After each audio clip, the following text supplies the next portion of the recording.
needs. Whether it's your kids dealing with a sports injury, college athletes, or the rest of us weekend warriors, the experts at Orthopedic Associates of Wisconsin will quickly diagnose your problem, lay out a treatment plan that works for you, and get you back in the game. They fixed my knee. My mother-in-law is back on the dance floor with a new hip. These are the experts you can trust. Visit orthowisconsin.com.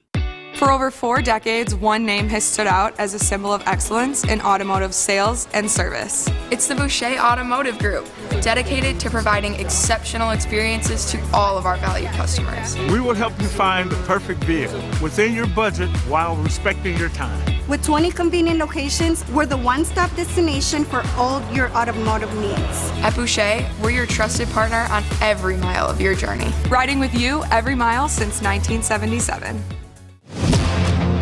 Another MVP has joined the roster at Orthopedic Associates of Wisconsin, Dr. Michael Nolte. Expertscape recently named him part of the top 1% of spine expertise in the world. Dr. Nolte has published over 50 peer-reviewed articles in leading scientific journals and authored more than 100 national presentations. They added this MVP specialist for orthopedic, neurosurgical, and spine care because at Orthopedic Associates of Wisconsin, there is a difference.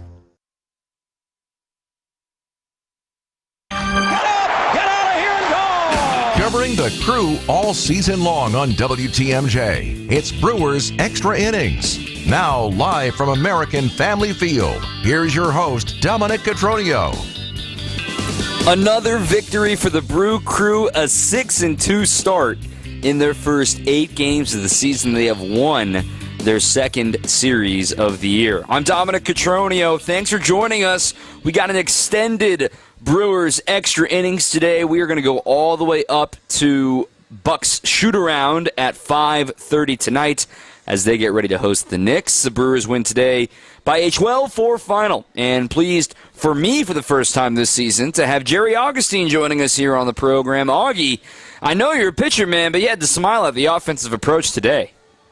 Boy, anytime you get 12 runs, it's pretty special. But, got to give Conray his due. He's one of the guys that is always you look at to be one of the integral parts of this starting staff. He went out and gave up a run in the first and run in the second, but settled down and pitched very well. But this ball club, what they've been able to do, other team scores, they battle back, they put 3 in they score 1 in the first, we score 3 in the first, they score 1 in the second, we come back and score 3 more. This offense is just swinging the bat very well. A lot of 2-out hits, hitting the ball the opposite way. And, you look at what this team did on the offensive side. I just looked.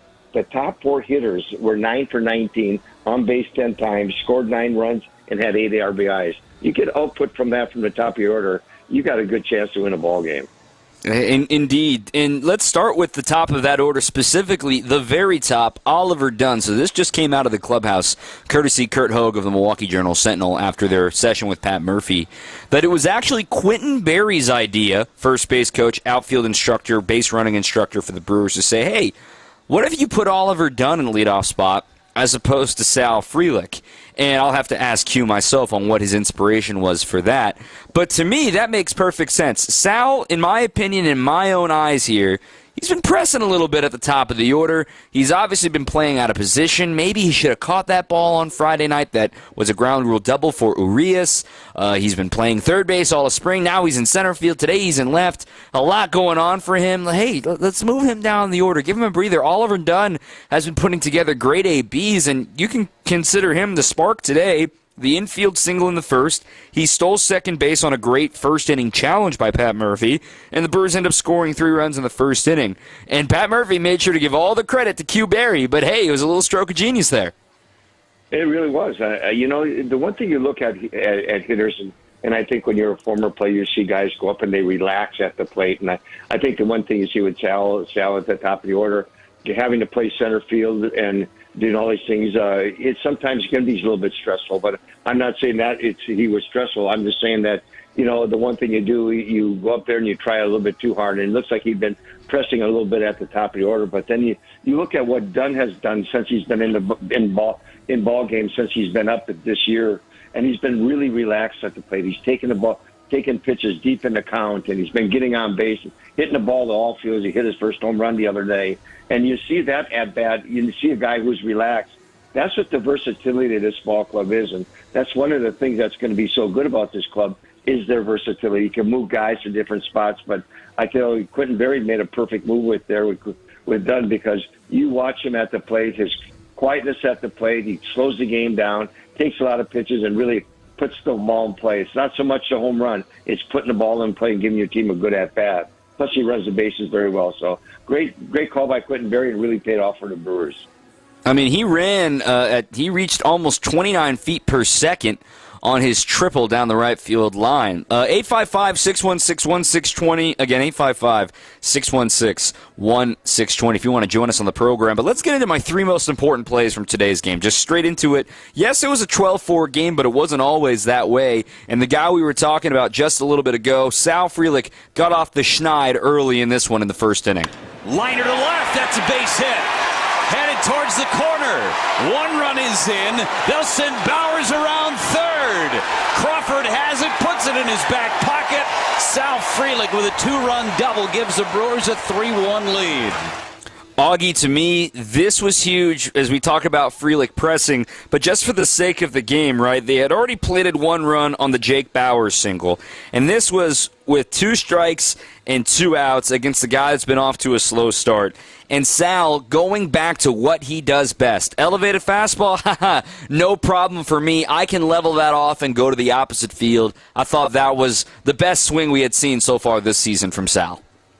You know, Don, I think the one thing you've seen out of this ball club so far this year is this 2-strike hitting, and what they've been able to do, not only with 2-strike hitting, but with 2 outs, how they dig in and they really make that pitcher work, and they give good at-bats. And I think that's one thing you look for the success of this ball club, and what they need to do is they need to do that. They need to have good 2-out hits. They need to get runners on base and get those big hits with 2 strikes. And that's one thing that we've seen, and I thought that was a great at-bat by Sal. Yeah, some people say, he's struggling a little bit at the beginning of the season, and he's been maybe trying a little bit too hard. But, he's given some really good at-bats, and I thought that was a real key to the ball game. They tied it, 2 outs, 2 strikes. He gets a pitch up in the zone, and boy, puts a good swing on it. Those are the type of things that this ball club is going to need to be successful and really be right at the top and battling for the division. So good job by Sal right there. Did a nice job of swinging the bat. I mean, with the Brewers behind in the count this season, their offense anyway, when they are behind in the count, it's only a 202 average, but that's actually misleading. They've actually got 20 total hits when they were behind in the count. They've also got a home run. That was a couple today. This actually hasn't included today's stats, so that's certainly going to include and be better by the end of today. So that was our first most important play. Sal Frelick's RBI double to make it 3-1. In the bottom of the first. Second most important play to me is, in my opinion, the player of the game. Wild Bill, William Contreras, connecting on his first homer of the season. 1-2 pitch. Hammer to deep left. Way back and gone. William Contreras, his first of the year. 6-2 Brewers on a missile by Contreras. That was a rocket. Jeff Levering on the call, and hey, what do you know? Once again, with 2 strikes, Contreras tied a career high with 4 hits today, tied a career high with 5 runs batted in today. It was his first multi-homer game for the Brewers, his 4th in his career, and a text here from Doug. Is there a better catcher than Contreras? I would say nobody. He just gets better and better this series. With the Reds will be interesting. But for Contreras, Augie, he got a silver slugger last night, and he promptly had a good game. Obviously, the Brewers lost, but, man, he is starting to take the leap, and we didn't know there was another leap to take. Boy, he gives you such good at-bats at the plate. He's so patient. He'll hit the ball all fields. He takes what he's given. Sometimes he gets a little aggressive on some of the breaking balls away, but, you got to like his patience at the plate and his manner in which he goes about swinging the bat. You make a mistake on him, and he hits mistakes. He understands what he needs. He looks for ball in zones, and he really puts a good swing on. That ball, you hit it. You could tell right from the swing, right from the beginning, that ball was way out of there. He just put a great swing on it. And you talk about key guys and key situations and key guys in the order. That second spot in the Brewers' order has always been a big spot for them to do well. And ever since Contreras has come over, I don't think there's been a better guy hitter that they could have had in that second slot than Contreras, and then you put what he's done behind the plate. I would say, like you said, Dom, he's got to be one of the top 2 or 3 catchers in the major leagues. He certainly is in my book, and the Brewers have been very public about the challenge and the expectation of what he wants to do, but Williams not shying away from it. Kobe Bryant used to give challenges to NBA players before seasons, and obviously a lot of Bucks fans know about the one given to Giannis the year before he won the title, obviously. But the Brewers have given one to William Contreras, and it reads with 4 goals, a Gold Glove Award, another Silver Slugger, another All-Star game, but this time as a catcher, and finally being top 5 in MVP voting. And if the Brewers are going to win the division, it's going to take a big year from William Contreras, and I could see all 4 of those things being in the cards for William this year. I agree. I think when you look at this ball club, you look at guys that really need to step up, and we're seeing that out of the players that need to step up. And you look at what they've done. Christian is swinging the bat so well. You got Hoskins really going up and giving good games, and Adames is hitting several home runs now, and he's swinging the bat good. But it all goes down. You got to have a key guy that comes in and really comes out big for you. And if you look through all of last year as the season went along, Contreras got better and better and better. And I'll tell you what, he's picked up this year right where he left off last year, and just giving that good at bat. And you put all those awards in front of him. Those are lofty goals to do, but it's something I think when you look at a guy like William Contreras, he knows it's attainable and he's out to do it. He's been great. Now, finally, let me get to our last, third most important play from the game. This is a little off the wall here, so stay with me. The Brewers are up 6-2 in the 3rd inning. I could have easily gone with the big 4th or the second homer for William, but I'm going with the first batter of the 3rd inning, and that was Julio Rodriguez, and one of the best plays we have seen this year defensively from the Brewers. Bottom of the 2nd. This ball is hit off the end of the bat. Shallow center, dying quickly, going out, making a tremendous catch. Is Bryce Terang in center field over his shoulder. You won't see it done any better than that. It was fantastic. He is certainly going to be in the cards for a Gold Glove consideration again at second base. Here's why, Augie, and I think you can relate to this. Obviously, the Mariners had scored a run in each of the first 2 innings. Shutdown innings are so important, and especially important when you get a big frame. This had some whiffs of like college baseball Sunday, where it's just pure chaos, pure offense. But that play against a great base runner, a guy that can steal a bag, instantly helps right the ship for Colin Ray. He actually would end up retiring the side on just 14 pitches. He would not need many more the rest of the day. Bryce Terang making that play, calming things down for Colin Ray, I thought was a massive turning point. I agree with you. I thought that was an excellent play. And you look at the way the game was going. Seattle was getting guys on base. They were swinging it back, giving Colin Ray a little bit of fits in that first 2 innings. But that play right there really changed the momentum of the game as far as what Seattle had. Rodriguez is their guy. He's the guy that gets them started. He's the guy who turns the switch and makes that offense go. And to make a play like that, Terang made is just unbelievable. Is there a better second baseman in all of baseball right now than Terang? He just makes all the plays, and he makes them look easy. He gets a good jump on the ball. He knows where he has to go to make the good plays on the ball. But that play was just outstanding. Going out, making the catch over short like he did, it just doesn't get any better than that. And speaking of leaps, he's a perfect 7 for 7 in stolen bases. That leads all of Major League Baseball. He is 9 for 25 at the plate. That's a 360 average and a 414 on base. We're just 30 or so plate appearances into this, but I'm loving seeing this quantum leap that Pat Murphy predicted for Bryce Terang. Granted, it's 1 week, but let's see what that back-to-earth number is going to be for Bryce Terang, because if he's going to be playing as much second base as it seems like right now, the Brewers might have something really, really special up the middle once again this season. There's no doubt. I think when you look at Terang, you look at what he's done, they say he's put on some weight. You look at him at the plate, he looks so patient at the plate and really swinging the bat. I know they said something about the big knob at the end where he could choke up a little bit and get a little bit better swing on the get bat, but you got to look at what he's done. Patience at the plate, being able to take advantage of what you do well. The stolen bases, he's just been outstanding on stolen bases. I think he might be 1 or 2 in the major leagues at stealing bases, but you got to look at him as a total ball player. Defensively, he was always very good. He's got that shortstop mannerism, and he's got that great arm that he can play, but he plays the position very well. And take the defense, add the offense, he's becoming pretty special. I agree. We got more with Jerry Augustine here on WTMJ and more from you, the fans, as well. 855-616-1620. Once again, 855-616-1620 if you want to join us here on the program. We do got to talk a little bit pitching. We teased it earlier with Colin Ray. We're going to talk a little pitching coming up next and get to some of these texts and some tweets. 855-616-1620. This is your home of the Brewers, 620 WTMJ. Coming up, more Brewers Extra Innings on WTMJ. All Brewers games are on sale now. Get your tickets for an action-packed 2024 Brewers season now. That's any game you want, any way you want. All season, featuring brand new giveaways, brand new theme nights and community nights, can't miss ticket deals, and all the season's best Brewers action. Make sure you're here for every moment. Check out the complete schedule and grab your seats now at brewers.com/tickets.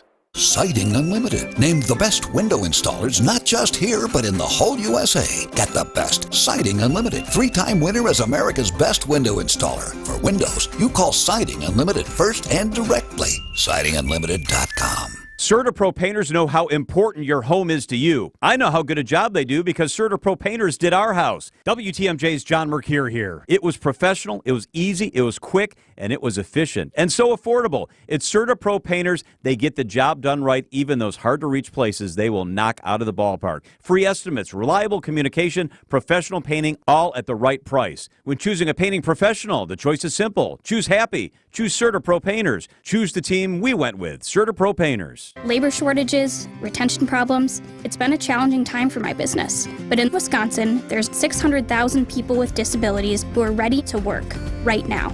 They just need you to believe in them and say yes. I did. And once you say yes, Thinkability Wisconsin will be there, providing transition and workforce support for people with disabilities and their employers to help shape a better future for all. It all starts when you say yes.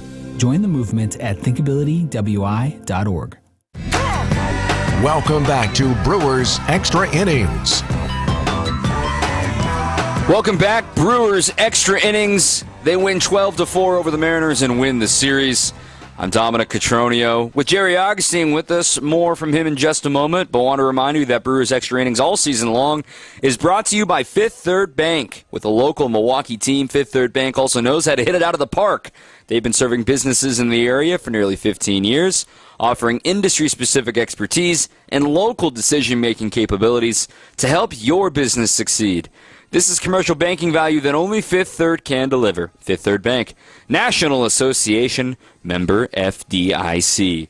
Augie, let's get into Colin Ray's start today because there were two things about today's start that I thought were extremely important, not just from Ray but from the pitching staff. Number one, Colin Ray went 6 innings. And number two, in a blowout, they only needed one more pitcher, and that was Thiago Vieira. Let's start with Colin Ray. 6 innings, 7 hits, 2 runs, only 1 earned. No walks, 3 strikeouts. What stuck out to you today? Classic Colin Ray. You know, you look at a guy who goes out and everybody saw he's not overpowering. But I also say when you look at Colin Ray pitch, when you take the square that they have, the strike zone that they show on TV, and if you take an oval from top to bottom in there, one place that a pitcher doesn't want to do, he doesn't want to pitch inside that circle or inside that oval. Colin Ray is excellent at it. He's a guy who plays with the corners. He uses the strike zone up on the top with his good fastball, keeps his breaking ball down, and he pitches to the corners. And what you have to do success when you're not an overpowering pitcher, you have to play the corners, and you have to be able to extend the strike zone, expand that strike zone. I think the one thing that Colin Ray has learned from the middle of last year, or the second half of last year up until and starting this year, is the ability to pitch the corners, to use the height and the width of the strike zone, but stay out of that middle part of the strike zone. Don't get behind, get ahead, and that's what he does. Every once in a while he'll fall behind, but he doesn't give in. He stays on the corners, and I thought what he did real well today is he didn't walk anybody, and that's what he traditionally does, and when he doesn't walk people, he's pretty successful.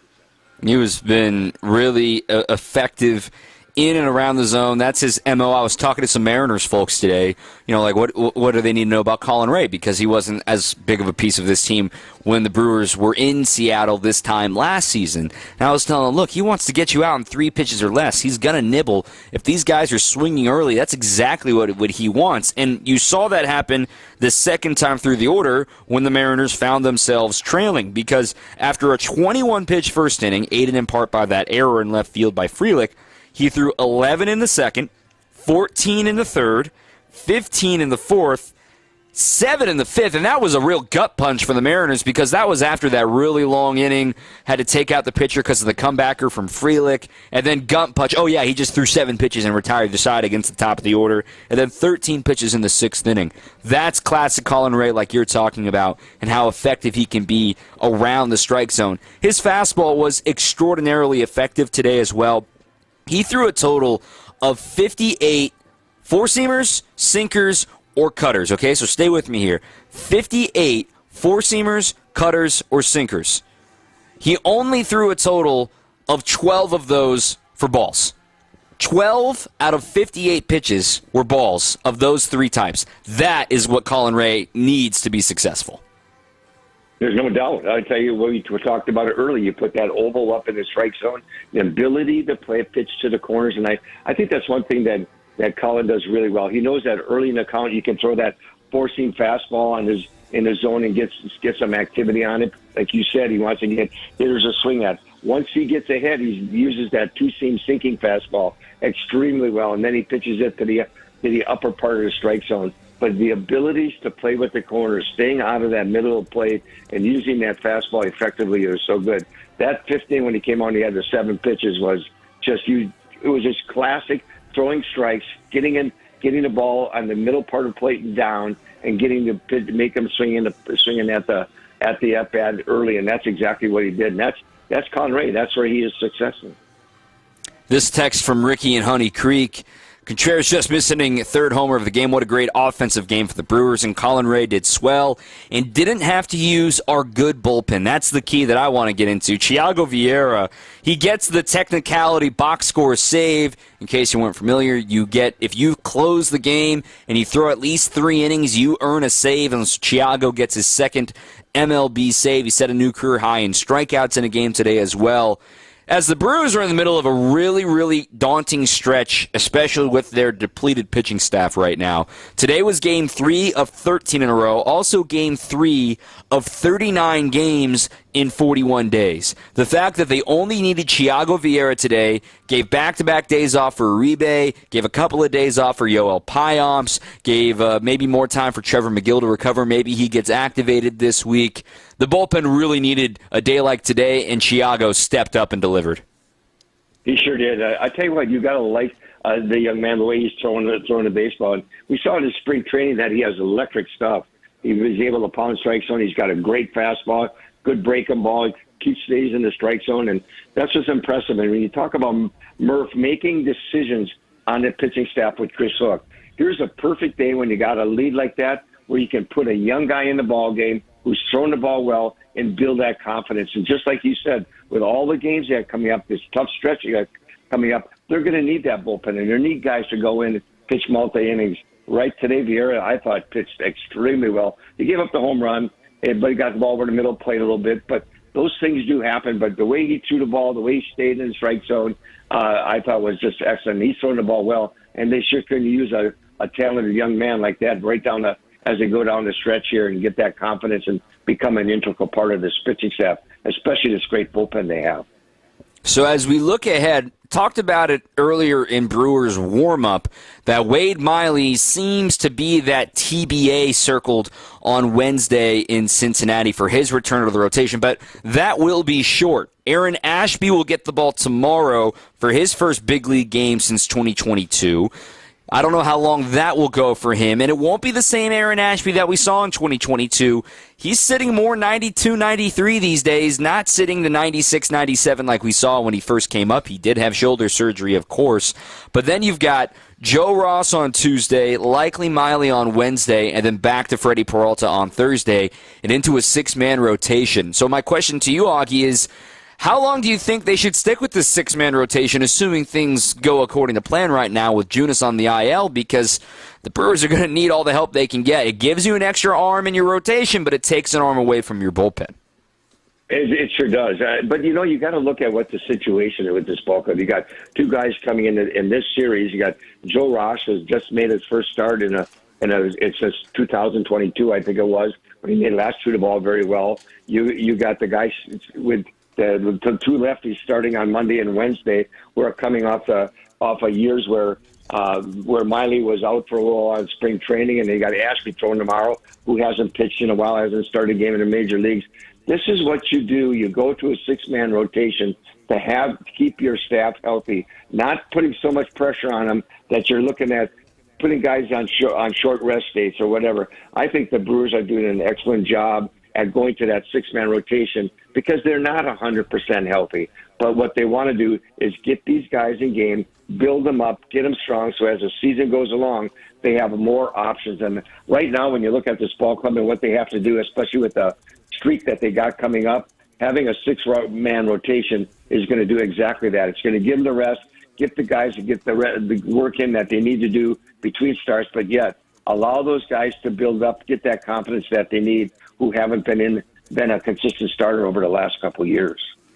It's going to be a trying few weeks for the Brewers. Their next off day isn't until a week from Thursday. Furthermore, there's some rain in the forecast this week in Cincinnati, so doubleheaders could make things hairy as well. All right, we got one more segment with Jerry Augustine, more text rolling in as well, and some tweets from the Player of the Game poll.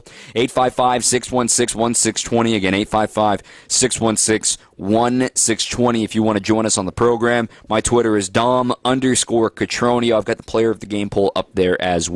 Stay with us. We still got plenty to talk about right here in your home of the Brewers, 620 WTMJ. On deck, more Brewers Extra Innings. So you have your down payment in mind and you're ready to buy your new home. You figure your monthly payment, add in your taxes, and realize, hey, you can do this. But you forgot the 6% commission that you'll have to pay your real estate agent. Whoa, 6%. That's a lot, especially when we'll sell your home for as low as 3.5% and no higher than 3.9%. And that's 100% full service with no upfront fees. I'm Angela Calais with Benefit Realty, where we'll make your move simple and affordable. Benefit-realty.com. Don't let the term discount real estate agent throw you. All it means is that we'll give you the same experience, expertise, and know-how as the big-name real estate firms, but we'll do it for less. And when you weigh 6% commission against as low as 3.5% and no higher than 3.9% for a full-service real estate agent, including full MLS marketing with no upfront fees, you'll realize there's no reason for you to pay more. This is Angela Calais with Benefit Realty, where we'll make your move simple and affordable. Benefit-realty.com. Now's the time to make those big spring purchases at Fleet Farm. Husqvarna mowers, Minn Kota trollers, Goodyear tires. Fleet Rewards credit card members can enjoy special financing for 3 full years on qualifying purchases. So don't wait. There's never been a better time to get everything you need for everyday life at Fleet Farm. 36-month special financing available on in-store purchases of $1,499 or more after discounts made with your Fleet Rewards credit card. Now through May 1st, 2024. Subject to credit approval. Minimum monthly payments required. See customer service for details. Another MVP has joined the roster at Orthopedic Associates of Wisconsin. Dr. Michael Nolte. Expertscape recently named him part of the top 1% of spine expertise in the world. Dr. Nolte has published over 50 peer-reviewed articles in leading scientific journals and authored more than 100 national presentations. They added this MVP specialist for orthopedic, neurosurgical, and spine care because at Orthopedic Associates of Wisconsin, there is a difference. You're listening to Brewers Extra Innings, presented by Fifth Third Bank on WTMJ. Brewers win 12-4 the final. They are 6-2 on the young season. Fun times indeed. I'm Dominic Catronio. Former Brewers pitcher Jerry Augustine is still with us as well. I want to get to the phone lines here, 855-616-1620. Again, 855-616-1620. Doug on the way back from the game, back to Baraboo. You're live here on Brewers Extra Innings. Hey, good afternoon, Dom and Augie. Say, it's our third game so far this year, and the big new scoreboard and the extra scoreboard out in right field, a lot of information coming at us. I was wondering if Augie could explain the sweeper pitch. I don't know. Is that a change-up curveball? Well, Take it, the Augie.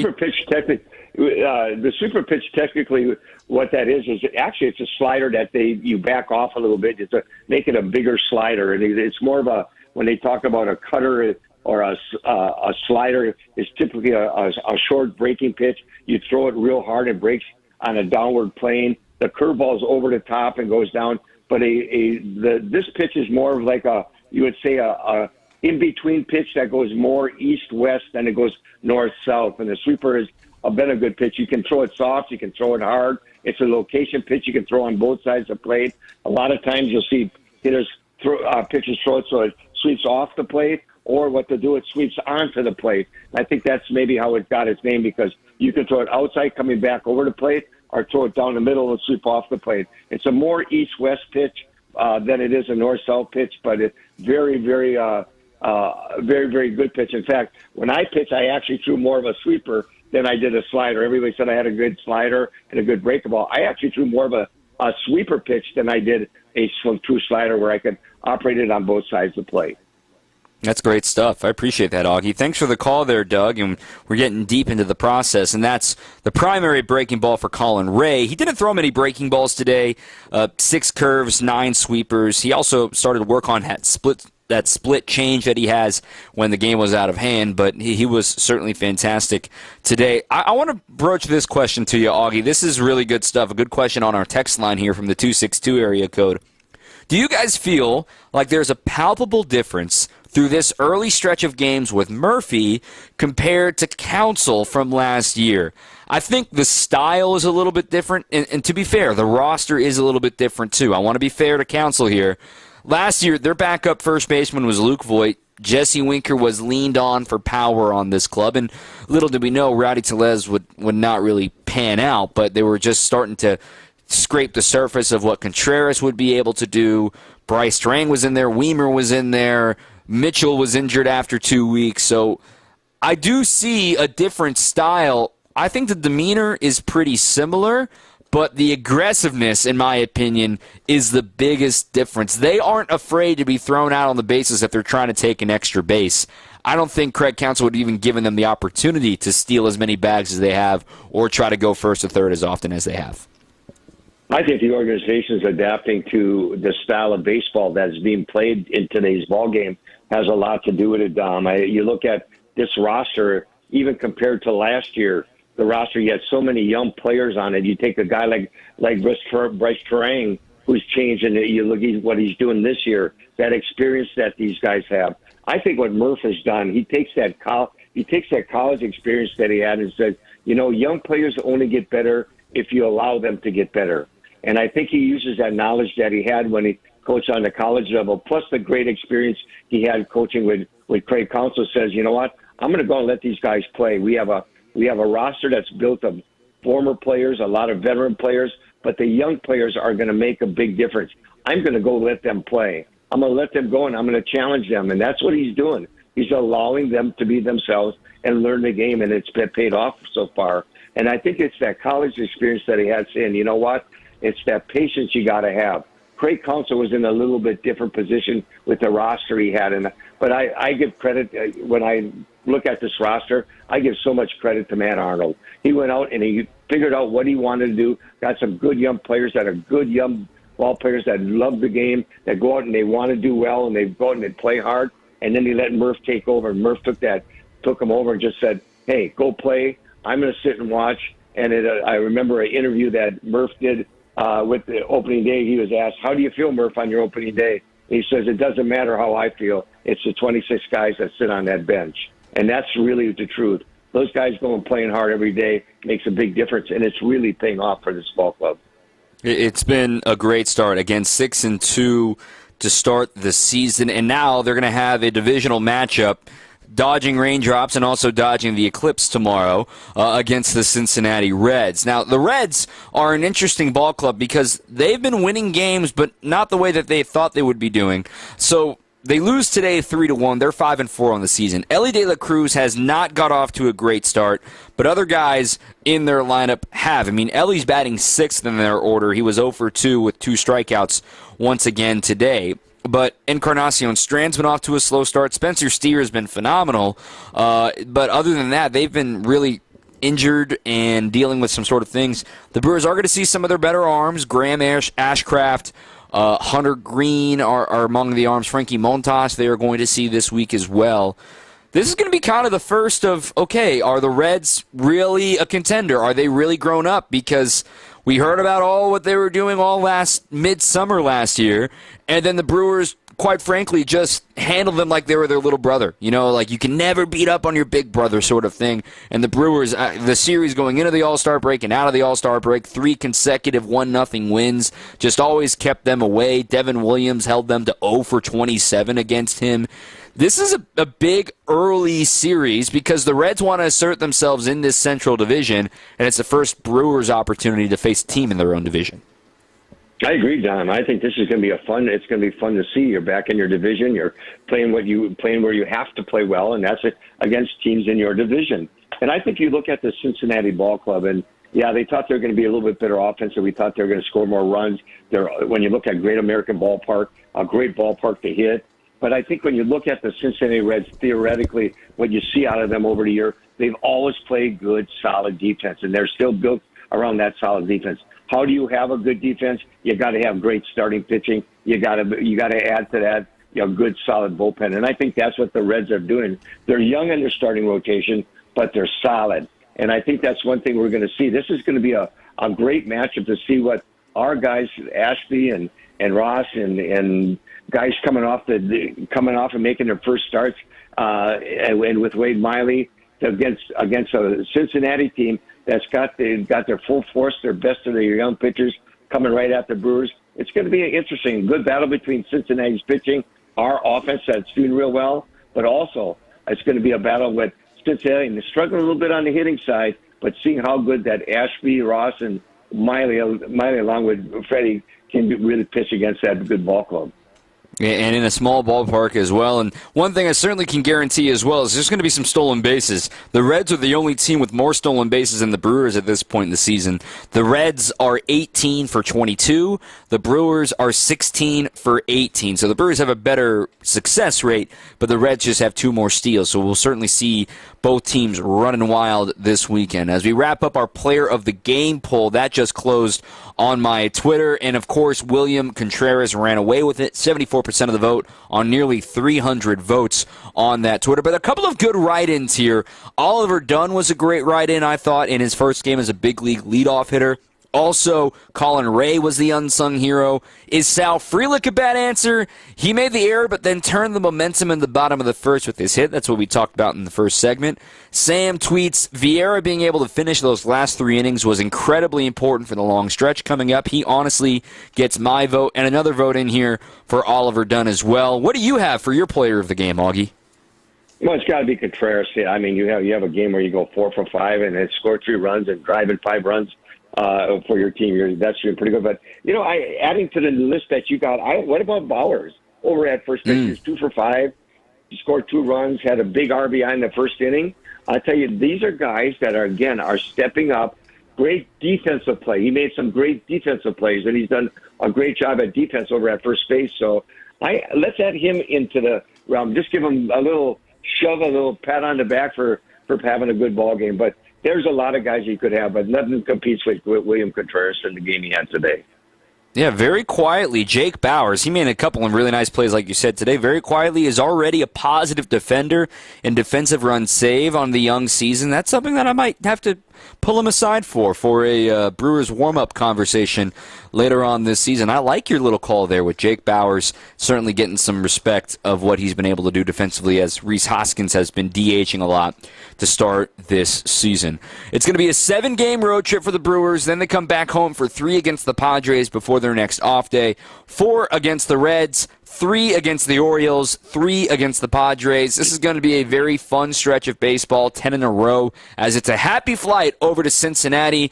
And Jerry Augustine, thanks as always for your analysis and your words as we're breaking down a fun win today, 12-4 over the Mariners. We wish you well. Stay dry and dodging raindrops today, and have a great day, my friend. All right, great being with you, Dom. I'll talk to you down the road. All right, Jerry Augustine, former Brewers pitcher, joining us here on Brewers Extra Innings. You'll hear him periodically all season long here on your home of the Brewers, 620 WTMJ. So you've heard plenty from us. Let's hear from the manager. Pat Murphy's coming up next on the other side of this break on WTMJ. Coming up, more Brewers Extra Innings on WTMJ. You've probably heard about employee stock ownership plans before, but what separates Fifth Third Bank from others when it comes to these plans? A succession plan that benefits business owners and employees. Full and partial sales, second stage transactions, repurchase obligation financing, and seller note refinancing, ESOPs can offer tax advantages, increased liquidity, employee incentives, and overall diversification of net worth to help your company plan for the future. Fifth Third Bank, National Association. Custom solutions built around your goals. Member FDIC. All Brewers games are on sale now. Get your tickets for an action-packed 2024 Brewers season now. That's any game you want, any way you want. All season, featuring brand new giveaways, brand new theme nights and community nights. Can't miss ticket deals, and all the season's best Brewers action. Make sure you're here for every moment. Check out the complete schedule and grab your seats now at brewers.com/tickets. When we begin your search, I'm not going to try to sell you anything, because it's either the right home for you or it's not. What counts is that you'll have an honest, full-service realtor looking out for your best interests. So think of Benefit Realty as your advocates, which offer full-service real estate commission as low as 3.5% and no higher than 3.9%, including full MLS marketing with no upfront fees. I'm Angela Calais with Benefit Realty, where we'll make your move simple and affordable. Benefit-realty.com. The savings really do add up. Last I checked, we've saved our clients over $7.5 million in real estate commissions. And we'd like to add your savings to the tally. All the same experience, expertise, and know-how as the big-name real estate firms. We just choose to charge you less, as low as 3.5% commission and no higher than 3.9%, or a full-service real estate agent, including full MLS marketing with no upfront fees. This is Angela Calais with Benefit Realty, where we'll make your move simple and affordable. Benefit-realty.com. WTMJ, W277CV, and WKTI HD2 Milwaukee from the Annex Wealth Management Studios. This is News Radio WTMJ, a Good Karma brand station. This is Brewers Extra Innings. Brewers win 12-4. They are in first place in the Central Division. It's one weekend, though. We're not going to overreact to that. I'm Dominic Cotroneo, as we're going for another 30 minutes or so here on today's program, leading you into Bucks Network coverage here on WTMJ as they get ready to host the Knicks coming up in about an hour's time. Giannis is playing, by the way. I just saw that come across the wire here as well. Some really good write-in votes there as far as the player of the game poll. Didn't even think about Jake Bowers because he's slowly starting to creak back into form and get things going in the right direction. But you've heard plenty from me. How about what the manager had to say today? Here's Pat Murphy's session with the media earlier. Tremendous uplift to the team. You know, when we need it, he knows it. And sometimes it's tough pitching with a lead, and he did a tremendous job. He really did, and picked up the whole team without his best stuff, not feeling great, and he just served. He served his teammates, and he was great. How important is his steadiness to the rest, the whole picture, the rest of the staff? Yeah, you guys know it. I mean, that's what it's going to take. A couple guys to do that, and keep the bullpen fresh, because our bullpen's very good when it's fresh. Then we get Devin back, we get Miley back, we get some people back, and it looks like a formidable staff if we can stay healthy. You get close there at the end with Chiago, 50 pitches. I mean, that's his job. He's got to be able to do that. Not 50 pitches every time, but it went so smoothly for him. He maintained his velocity. It wavered a little bit at the end, but he had 97, 98, I think, in the last inning. So that means he's healthy. And, he's capable of 2+. So to try to get up somebody else and have to use another pitcher can affect us when we're a little banged up going into this next series. Murph, what about the day that Bryce Strang had? I mean, it felt like it was just a complete game for him. Wow. Some of the defensive plays he made. Yeah, he made 2 or 3. He made one incredible play in the outfield, that ball over his head, and then he's obviously made a couple others ranging to his left. Offensively, he took a walk, stole a base, line drive knock. Yeah, that's who that kid is. He's coming into his own, and offensively, he's a threat. Obviously, Frelick had a good game. Dunn gave us a lift at the top of the order. That was nice. Bowers, how about Bowers? Like the defense on Bowers. 2 really nice plays there. He's really, really good. He needs to play a little more. Yeah, some good signs, good things. Murph, we got word of just a couple moves at the top of the batting order before the game. Yeah.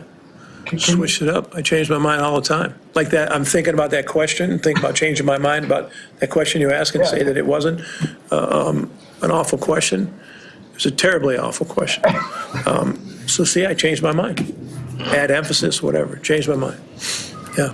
I think we've put an awful lot on Sal early. He's first playing the infield. Now he's playing the outfield. Mitchell injury. And he's still a rookie, and put a lot asking him to bat first and trying to get him on track a little bit. And sure enough, it was actually Quentin Berry sat with me. I was watching video, and Quentin Berry came up to me and said, "Murph, you ever think about maybe switching Dunn and Frelick?" And we have talked about that. He said, "Did you ever think of that? Ever considered it again?"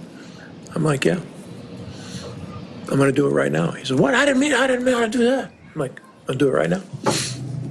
And we did. You encourage with your coaches to be open like that? Yeah. I mean, that's what it's about. We're a staff. I get to come and see you guys every day because none of them want to. But no, after that time, I called Ricky and Walker, who helped me with the lineup, and said, "What do you think?" Q and I have talked about this. Ricky and Q had talked about it too a couple days ago, and we said, "Look, it looks like this might be the best option." And so Q came up today and said, "Man, I thought I was gonna see Dunn at the top, And I'm like, I thought about it again. I said, "Go get Ricky and go get Walker." And we got those two together, and we were like, "What do you think? I want to change it right now." And Augie, who does the thing for MLB, puts it in next to me. I said, "Change it." So we went and told the guys we're changing it. And they changed it, and it all worked out for the Brewers, and worked out for both players, quite frankly. Oliver Dunn had a good game, his first MLB triple. You also saw a great game, of course, from Sal Frelick with a couple of knocks. He had the hardest ball he hit all season in a game today. He had a liner actually off of Colin Snyder's knee, and he had to be pulled from the game, so that was no fun to deal with. But overall, I mean, I look at these first 8 games, and I tweeted this stat a little bit ago, speaking of Pat Murphy, in the fact that the Brewers now have 4 games this season in which they have stolen at least 3 bases. Today they had Oliver Dunn steal a bag in the first inning. They had Bryce Strang steal a bag in the second inning. They had Jake Bauers steal in the 4th inning. Okay, so 3 for 3 in steals today. Again, they got 16 out of 18 tries. That is the 4th time this year they've had at least 3 steals in a game. They're 4-0 in such games. It took the Brewers 61 games last season to reach that 4 total. So let me say that again. In 8 games, 4 of them, the Brewers have 3 stolen bases in a game. In 61 games last season is when the Brewers had 4 games with 3 stolen bases in them. Part of that's personnel. I didn't want Jesse Winker stealing any bags last season, but hey, Frelick can steal bags. And when Garrett Mitchell's healthy, he's going to be stealing bags. Bryce Terang leading baseball in stolen bases.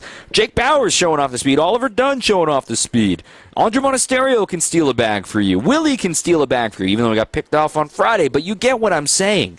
This team has an identity, and it's being aggressive, smart aggressive, and that a walk becomes a double to the wrong guy. A walk becomes a double to Terang, to Frelick, to Mitchell, to maybe now Bauers and Dunn. You can throw them in there as well, to Yelich. And we haven't even mentioned Yelich and the fact that he didn't play today. He was hurt. Not hurt, I shouldn't say. He's got a stiff neck. He'll be fine. They expect him in the lineup tomorrow, and no big deal in Cincinnati.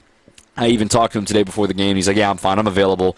It was just like, hey, take a day. No big deal. 8 games in. I'm not going to play all 162, so no Iron Man streak to keep intact there. All in all, I just love what I'm seeing from the Brewers 8 games in. Also want to correct myself. They're not in first place. I don't know how to do math sometimes. 8 is greater than 6 because the Pirates have 8 wins. The Brewers only have 6 wins. But those will level out here soon when it comes to total games played with the lack of off days coming up. Point being, the Brewers will see the Pirates in about 2 weeks' time in Pittsburgh and maybe see what they can do. And remember, the Pirates were in first place after a month of the season last year, too.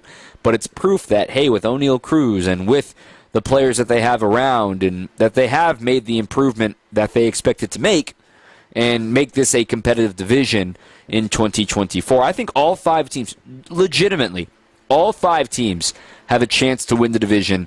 And it's not that big of a stretch. Maybe it would be the biggest stretch of the 5 to say the Pirates, but I seriously believe it is not that big of a stretch. Go look at their bullpen. Their bullpen has been fantastic to start this season. And as they continue to develop pitching, we'll see Paul Skeens in the big leagues at some point this year.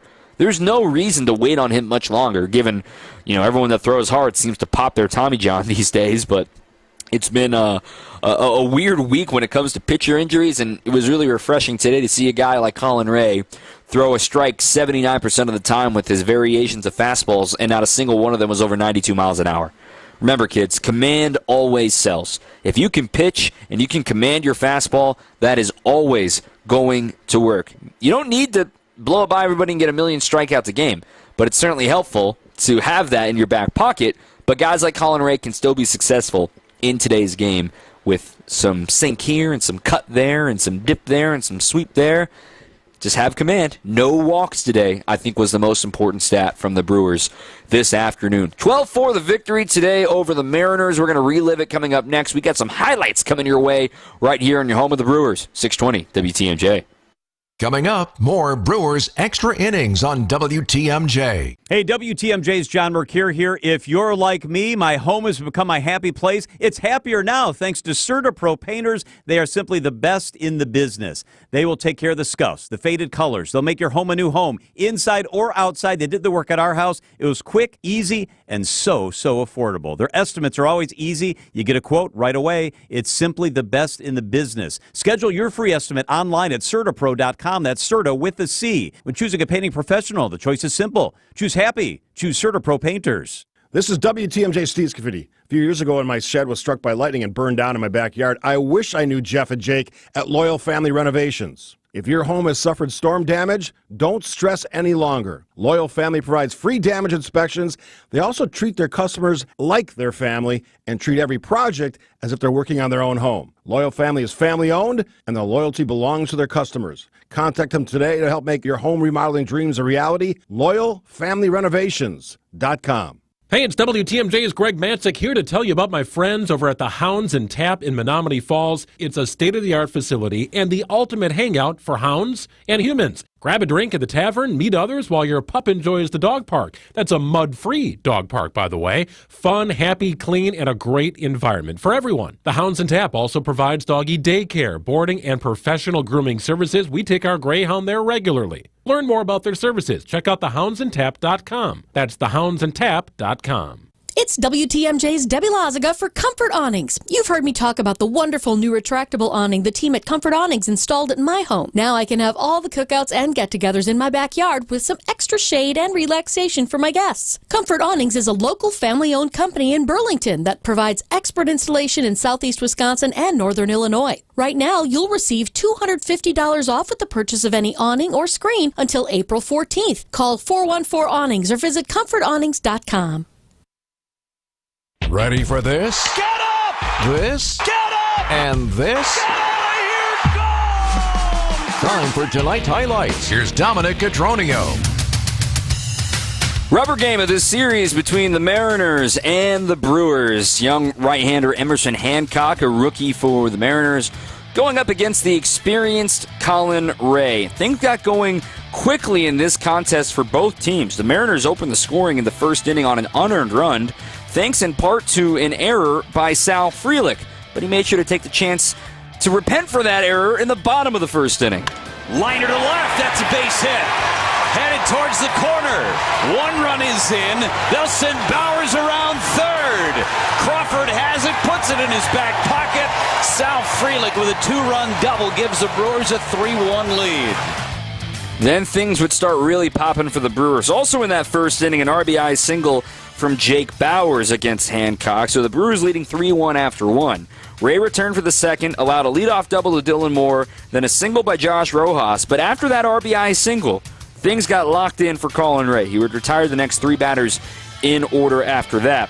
Then in the second inning, some more excitement for the Brewers. A leadoff single by Bryce Terang. He stole second base, went second to third on a single by Blake Perkins. An RBI ground out for Oliver Dunn made it a 4-2 ball game. And then the man of the hour, William Contreras, with a silver slugger on his mantelpiece, made sure he's beginning the campaign to start another silver slugger year. 1-2 pitch. Hammer to deep left. Way back and gone. William Contreras is first of the year. 6-2 Brewers on a missile by Contreras. Jeff Levering on the call for both of those here on WTMJ. So now the Brewers lead by a 6-2 score. Colin Ray started to hit his groove. He had a shutdown third inning on just 14 pitches. The Brewers were held scoreless for the first time in the third. But part of that third inning, though, defensively for the Brewers, featured one of the plays of the year already for Bryce Terang. Bottom of the second. This ball is hit off the end of the bat. Shallow center, dying quickly, going out, making a tremendous catch is Bryce Terang in center field over his shoulder. You won't see it done any better than that. Lane Grindle's call here on WTMJ. Another fantastic defensive effort from Terang. Things got wacky in the fourth inning. Oliver Dunn leading off today for the first time in his big league career, and he's paying off his manager and his coaches who suggested it. A 1 pitch. Line down the right field line. This is a fair ball. It'll roll into the corner. Extra bases for Dunn. Makes the turn at first. He's not stopping at second. He's on his way to third. Took him a while to dig it out in the right field corner. He's into third, standing up with a leadoff triple. His first big league triple for Dunn. The next batter, Contreras again. Hancock looks in. 2-0 pitch. High drive. Deep right field. Railings back at the track wall. It is off the top of the wall. Contreras on his way to second. He is out. Scoring from third is done. It's a 7-2 Brewers lead, and that just barely missed getting out of here. Literally by a foot, it hit the yellow line in front of the Mariners' bullpen. Nonetheless, the Brewers added on. The next batter, Willie Adames, no doubt if this one was over the yellow line. 1-0 pitch. High fly ball, deep left field, down the left field line. This ball is gone! Willie Adames left no doubt about that one. Almost a 38-degree launch angle. It was a roof scraper. His second of the season and series for Adames. The Brewers would add on as Hancock was done after that at bat with Adames. They added on a bases-loaded walk, also an RBI ground out to bring their total to 10. But why not make it a dozen against the position player pitching? William Contreras trying to do something he had not done yet in a Brewers uniform, and that was have a multi-homer game. Brewers up 10-2 as Contreras sends it to center. It is way back, and it's gone! Another homer for William Contreras. The Brewers have hung a dozen on Seattle. Jeff Levering on the call once again. But don't lose sight of the pitching today. Colin Ray earns the victory. 6 strong frames for him. And Thiago Vieira saves the bullpen. 3-inning save, and he ended it in style. 0-2 again. Got him looking. Ball game over. Thiago Vieira picks up the save, and the Brewers take 2 of 3 from Seattle. Final 12-4. One of the oldest rules in the books. If you finish the game and you pitch at least 3 innings, you get a save, no matter the score. Second big league save for Thiago Vieira in his career. Now the Brewers head the road. They go to Cincinnati, a 4-game set with the Reds coming up this week. We'll start previewing that series. We're also going to take a look around the headlines of Major League Baseball coming up in our final segment after this on your home of the Brewers, 620 WTMJ. Hi, I'm Mike Yancey from Yancey & Associates. We're passionate about continuing on our mission to help more Wisconsin businesses create more success. If you have any questions about our insurance products or just want a second opinion about your insurance or employee benefits, I invite you to check out ANSI.com, or better yet, give us a call at Yancey & Associates. And let's have a conversation about your business and how we can help you secure, protect, and grow your version of the American dream. Hey, John Mercure here for Floor Coverings International. They just did the flooring in our house, and it is stunning. Carpet, luxury vinyl plank, in and out quickly. They rolled up with that mobile flooring showroom. Incredible. Came in, walked us through everything. The installation was quick and easy, and it is absolutely gorgeous. FCI, the stars of flooring. Each Floor Covering International business is independently owned and operated. They are the real deal. Go to FCIFloors.com for a free consultation. They'll transform your home. FCIFloors.com. Hi, this is John Neal, CPA, founder of Right Choice Tax Resolution and best-selling author on how to have less stress with the IRS. It's 2024 and an election year. The politicians are out there promising things they won't deliver. One thing is certain. Taxes are what pays for those promises. The IRS collects those taxes, and man, can they be brutal. My latest book has advice on what to do to avoid trouble with the IRS. We help you file back tax returns, get liens released, set up payment plans, represent you in audits, and get penalties reduced or eliminated. Some recent clients we helped include getting a $40,000 tax bill reduced by $32,000, filing a 2020 tax return to get a $7,000 refund, and negotiating a payment plan for $250 a month on a $30,000 tax bill. Make the right choice. Go to rightchoicetax.us to book a call or in-person meeting right now. We know you want to take the first step in getting the IRS off your back so you can live again. That's rightchoicetax.us. There's a reason people sold to Grandview Homes instead of using a real estate agent.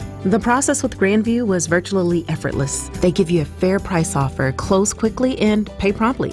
Visit GrandviewHomes.com to discover the easiest and fastest way to sell a home.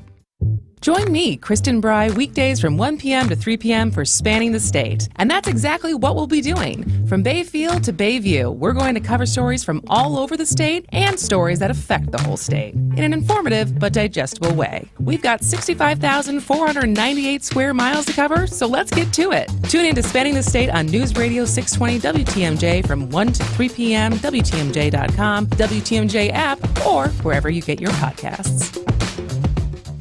I'm on top of the world, I'm on top of the world, We got a few minutes left in the program, a longer than usual Brewers extra innings. Brewers win 12-4 today. Bucks coming up here in just a little bit right here on your home of the Bucks as well. 620 WTMJ. I'm Dominic Cotroneo. Let me give you our upcoming broadcast schedule for the Brewers and how many Brewers extra innings we are going to have here on your home of the Brewers. We got a few night games this week, and we will have Brewers extra innings after those games as well. Coverage will begin at 5:05 each of the next 3 nights from Cincinnati as the Brewers take on the Reds, and I will have Brewers extra innings after each of those games for a 5:40 Central Time first pitch. And then on Thursday, it's a day game. It is a straight-up noon first pitch, so our coverage will begin at about 11:30 on Thursday morning. And then Friday, back to a night game in Baltimore, a 5:35 coverage start for a 6 o'clock first pitch from Camden Yards. And I'll be back again, Brewers extra innings on Friday night, Saturday night, or I should say Saturday afternoon, and Sunday afternoon. We will also have a Brewers Weekly on Thursday nights. hopefully recapping a very fun 4-game series against the Reds. So while we don't have a live post-game show on Thursday, just a little bit later that night at 8 o'clock, we will have Brewers Weekly. Take a look around the Major League scoreboard today. A lot of rain, of course. Thank goodness for the roof. And, in fact, they just opened up the roof and the panels here, or at least the panels anyway. And I can feel that chill here in the BEI booth for at American Family Field. But the Twins, they were postponed due to inclement weather against the Guardians from their opening weekend. The Dodgers and Cubs have been in a rain delay for a while. They're hoping to start in about 15 minutes' time. The Cubs are up 6-0 in the bottom of the fourth, so that game not yet official. They're in a rain delay earlier in the bottom of the ninth in St. Louis, but that game has now gone final. They did get in there and get it done. Marlins, they won their first game of the year, 10-3 over the Cardinals. Congrats to Max Meyer on his first big league win. The Giants just took the lead 3-2 over the Padres on a wacky play in the top of the ninth, or in the bottom of the eighth inning. They lead in the top of the ninth. Again, 3-2 Giants over the Padres. Red Sox beating up on the Angels in the bottom of the eighth inning at the Big A. It's 8-0 Sox in that one. Sunday Night Baseball tonight will be Astros visiting the Rangers. Astros are off to an ice-cold start. They are 2-7. The Rangers are 6-2. Other finals from earlier today. The Pirates beat the Orioles 3-2. It's the Pirates' home opening weekend right now for the black and gold. The Nats beat the Phillies 3-2. Braves over Diamondbacks 5-2. The Yankees are on a roll. They win 8-3 over the Blue Jays. 8-2 start to the season for the Bronx Bombers. They'll be here in a few weeks. Another home run from Giancarlo Stanton. It's his third of the season, and they all beat up on former Brewer prospect Bowden Francis. He was in that trade, or Bowden Francis, excuse me, as Francis was in the trade to acquire Rowdy Tellez, along with Trevor Richards over there to the Toronto Blue Jays a couple of seasons back. Mets beat the Reds 3-1 today as well, and the A's take the series from the Tigers 7-1. A big day for Zach Geloff. Geloff went 4 for 5 with a triple and a homer in that one as the A's win their first series of the year. Again, a 4-game set tomorrow for the Brewers, starting it with the Reds, and with Aaron Ashby returning and after all of his shoulder issues that he's had the last year plus or so, it will be great to see him back on the mound. Again, I said this earlier in the program, I'll say it again. The velo is not the same as it once was, but he is learning that he can be effective with a little bit more movement, and maybe watching a guy like Colin Ray today sink and dip and cut and move can make maybe a little bit of inspiration for Aaron Ashby tomorrow against a very talented Cincinnati Reds lineup. So here's the rotation. Tomorrow it'll be Aaron Ashby against Graham Ashcraft. Again, it'll be a 5:40 first pitch here on your home of the Brewers, 620 WTMJ, as I'm pulling up the probables grid here as the second game of the series on Tuesday will be Frankie Montas against Joe Ross. That's Montas, the opening day starter for the Reds. Then on Wednesday, it is scheduled to be Hunter Green for the Reds and probably Wade Miley on Wednesday.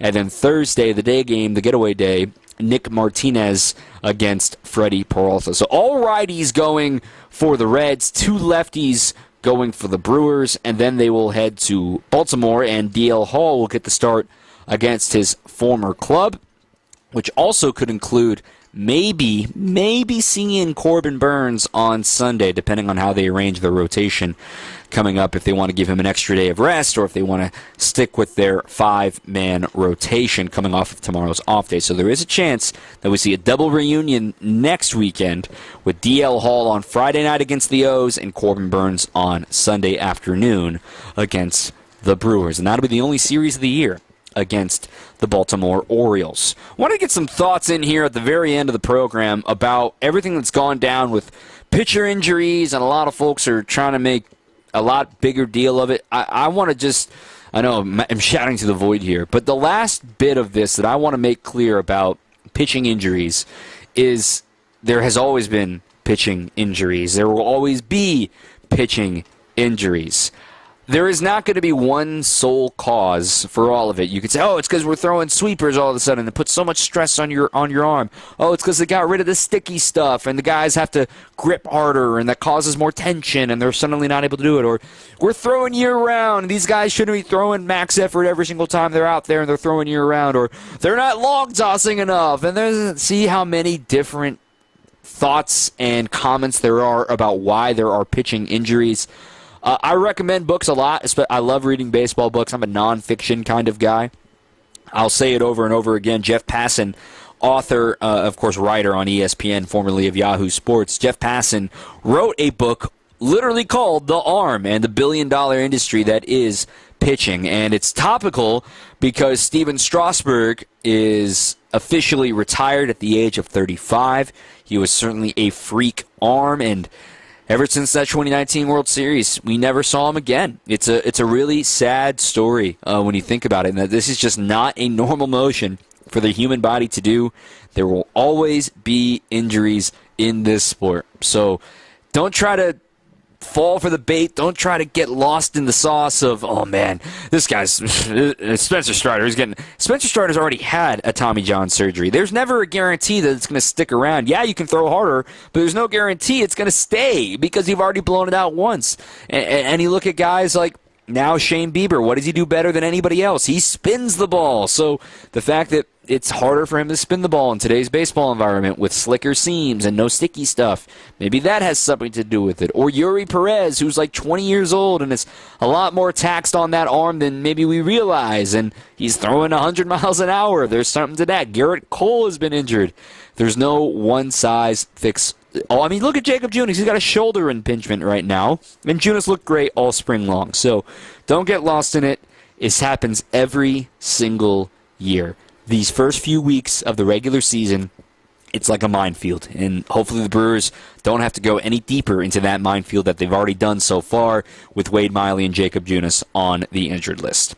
That's going to do it for today's program. My thanks again to Jerry Augustine for joining us on the show. Also, our producer today was Evan Witalison.